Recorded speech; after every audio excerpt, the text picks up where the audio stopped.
एक मोटे हाथी को मिला सबक। एक घने जंगल में सारे जानवरों के बीच में हाथियों का दल भी था, जो पूरे जंगल में घूमते और सभी जानवरों के साथ प्यार से रहते।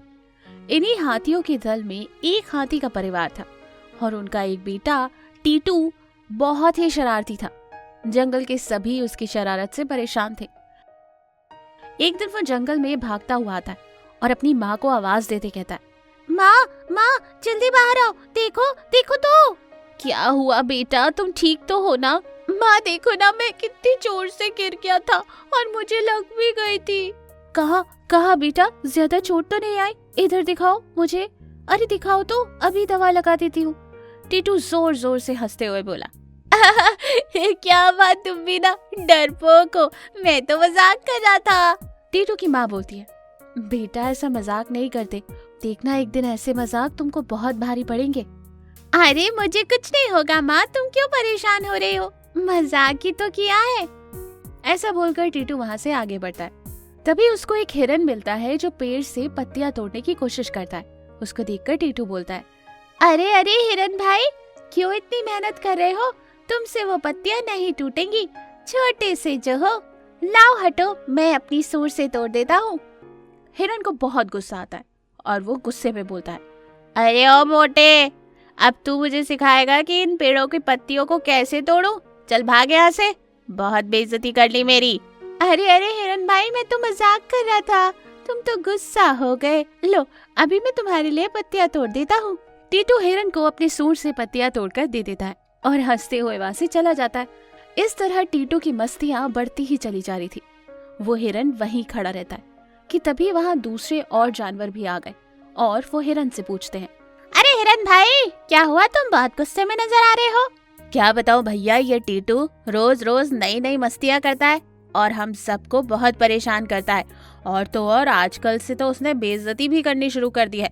इसको अपने शरीर पर बहुत घमंड है, घमंडी मोटा हाथी। अरे हिरन भाई, तुम उसको ऐसा बोलकर अपना मूड क्यों खराब कर रहे हो? एक दिन हम सब उस घमंडी हाथी को जरूर मजा चखाएंगे। और एक दिन टीटू जंगल में अकेला खड़ा पेड़ की पत्तियों को तोड़कर उसको खा रहा था। तभी उसको सामने एक शेर आता हुआ दिखता है और वो शेर को बोलता है, अरे शेर भाई, तुम तो इस जंगल के नहीं लगते हो, तो बोलो यहाँ कैसे आना हुआ? मुझे भूख लगी है और मैं भोजन की तलाश में आया हूँ, पर मुझे नहीं पता था कि आते ही मुझे इतना मोटा ताजा हाथी खाने को मिलेगा। अरे ओ झंडू बाम शेर, तू मुझे नहीं जानता, मैं जितना मोटा हूँ उतना ही ताकतवर भी हूँ। तेरे इस दुबले पतले शरीर को तो मैं ऐसे ही उड़ा कर रख दूंगा। अच्छा तो ये बात है, रुक, तुझे तो मैं अभी मजा चखाता हूँ।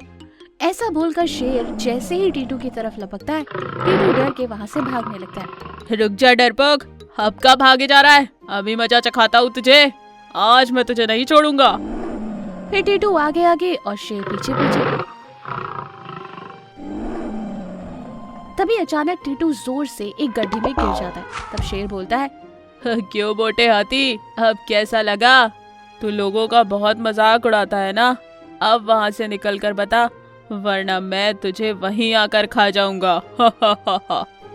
और तभी गड्ढे के आसपास जंगल के सभी जानवर इकट्ठा हो जाते। उनको खड़ा देखकर टीटू जोर जोर से मदद के लिए चिल्लाता है, भैया मुझे बाहर निकालो, ये पागल शेर मुझे मारकर खा जाएगा, प्लीज मुझे बचाओ। उसकी बात सुनकर सभी जानवर बोलने लगते हैं, क्यों, तुमको तो अपने शरीर पर बहुत घमंड था ना, अब बचाओ अपने आप को। नहीं नहीं भैया, मुझे माफ कर दो, अब मैं दोबारा कभी आप लोगों का मजाक नहीं उड़ाऊंगा और अब मैं अपने शरीर पर घमंड भी नहीं करूंगा, ना ही मैं जंगल के किसी जानवर को परेशान करूंगा, प्लीज मुझे बाहर निकालो, शेर से बचाओ। तभी हिरन बोलता है, घबराओ नहीं टीटू, शेर भाई हमारे दोस्त हैं, ये तुमको नहीं खाएंगे, बस तुमको सबक सिखाने के लिए दूसरे जंगल से आए हैं, हम अभी तुमको गड्ढे से निकालते हैं। फिर टीटू को सभी जानवर गड्ढे से बाहर निकालते हैं। टीटू को अपनी गलती का एहसास होता है और वो सभी जानवरों से माफी मांगता है। तो दोस्तों, इस कहानी से हमें ये शिक्षा मिलती है कि हमें कभी भी किसी बात का घमंड नहीं करना चाहिए, क्योंकि घमंड का असर बहुत बुरा होता है। सुनहरा अंडा और शुतुरमुर्ग की कहानी। कुछ समय पहले की बात है। एक जंगल में शुतुरमुर्गी रहती थी। वो अक्सर अकेले ही इस जंगल में इधर उधर घूमती रहती। एक दिन वो एक पेड़ के नीचे बैठकर दुखी होकर भगवान से प्रार्थना कर रही थी। हे भगवान, मैं इस जंगल में अकेली रह गई हूँ। मेरी कोई संतान भी नहीं है। मेरी कोई संतान होती तो कितना अच्छा होता। दूसरे जानवर भी मुझसे दोस्ती नहीं करते। पता नहीं मैं कैसे जीऊंगी। वो इस तरह से सोचकर वहां से निकलती है। कुछ देर जाने के बाद एक तालाब के किनारे उसे चमकता हुआ एक सोने का अंडा दिखाई देता है। उसे देखकर वो सोचती है, अरे वाह, मेरे भाग्य तो बहुत अच्छे हैं। आज से मैं अकेली नहीं हूँ।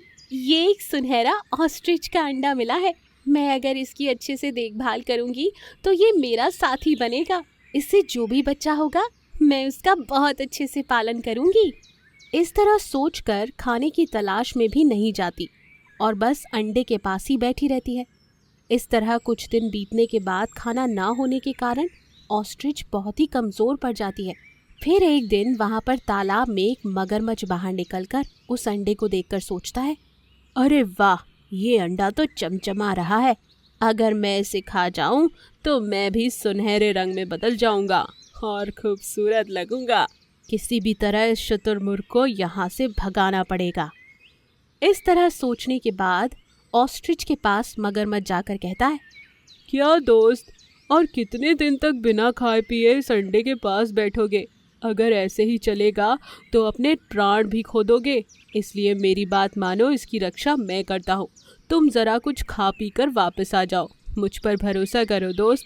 नहीं नहीं, मैं किसी पर भरोसा नहीं कर सकती। अंडे की रक्षा मैं खुद करूँगी।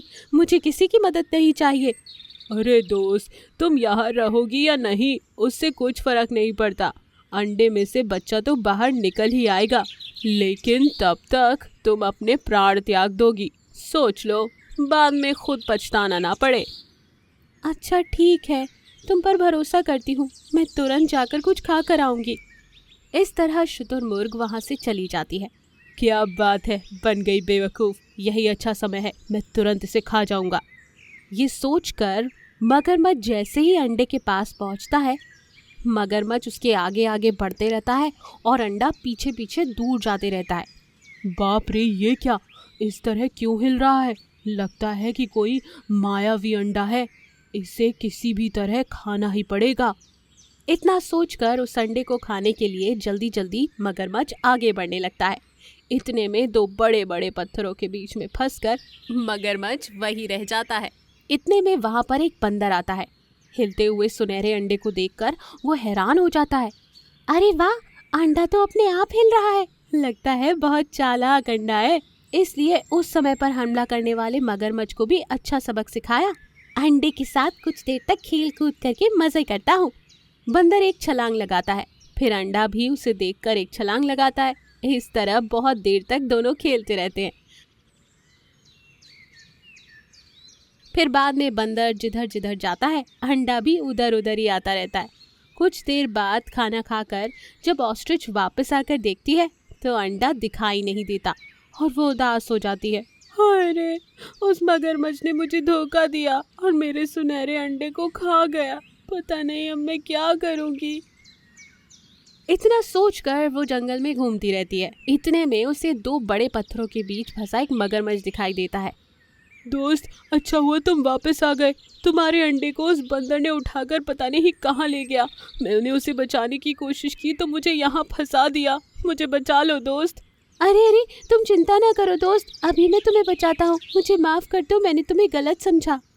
इस तरह कहकर मगरमच्छ को वो बचाती है। फिर बाद में वो दोनों मिलकर इधर उधर घूमते हैं और अंडे को ढूंढते हैं। एक जगह पर बंदर के साथ अंडा दिखाई देता है। दोस्त, वो रहा बंदर तुम्हारे सुनहरे अंडे के साथ। तुरंत जाकर उसे मारो, फिर अपने अंडे को बचा लो। ये बातें सुनकर ऑस्ट्रिच गुस्से में बंदर के पास जाकर उस पर हमला करने की कोशिश करती है। मैंने तुम्हारे अंडे को कुछ नहीं किया, हम तो मिलकर खेल रहे थे। मुझ पर भरोसा करो। तुम्हारे साथ आया मगरमच्छ तुम्हें धोखा दे रहा है। उसने तुम्हारे अंडे को खाने की कोशिश की। उसी समय अंडे में से मुर्गी का बच्चा बाहर निकलकर कहता है, माँ, इन्हें मत कुछ करना। ये मेरा दोस्त है। मुझे खाने की कोशिश तो वो मगरमच्छ कर रहा था। उसने तुम्हें धोखा दिया। क्या? मगरमच्छ ने मुझे धोखा दिया? फिर मगरमच्छ पर शुतुरमुर्ग हमला कर देती है और मगरमच्छ डरकर वापस तालाब में भाग जाता है।